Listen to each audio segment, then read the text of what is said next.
Mga basher yan. Ano akala nila iba? Bisikleta? Akala ginagawang bisikleta? Magagalit na lang yung mga basher dyan. Hindi nila alam kung paano tamang proseso ng pagtanggal ng ano yun, no? Marami yakin sa ano, on the nation. Right?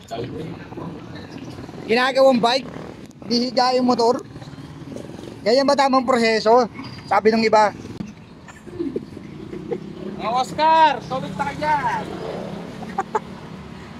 Guys, sa mga sa mga gusto magpagawa guys, dito lalo na rito sa Valenzuela guys. Dito lang yan ha.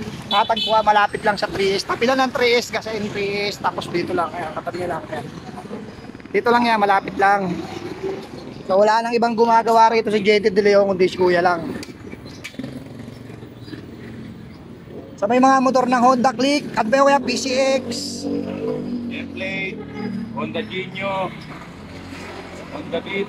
same ano yan, same case. Pag kayo puro pokpok, baka kayo mapapala dyan.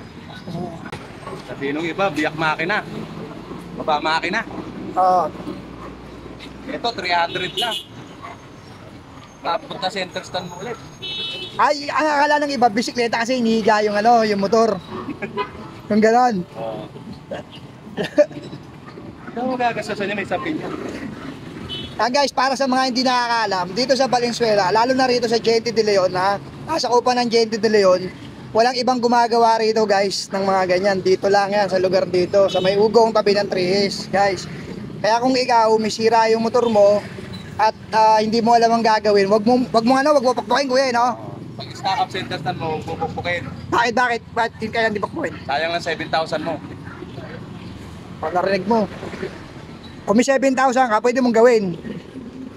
Hindi pala yan katulad sa mga Yamaha, no? Tsaka sa mga, ano, yung mga Mio lang, no? Oo, sir. Pag hindi alam yung iba, pupukpukin nila yan. No? Parang bike. Hindi naman base na yung bike. Pinupukpok eh, no? Yung iba huhugutin pa para mas mahal yung presyo. Yung iba. Iniisip pa nung kung ano. Bili pa ng malinis ng... And actually mga kamotogag, iniikot namin dito yung mga shop dito sa JT De Leon. Kahabaan ng JT De Leon mula Karuwatan hanggang JT kasi taga JT rin tayo. So dito talaga tayo tinuro ng mga tropa natin, mga mekaniko, yung mga shop. Kasi walang ibang gumagawa eh. Kundi si Kuya lang.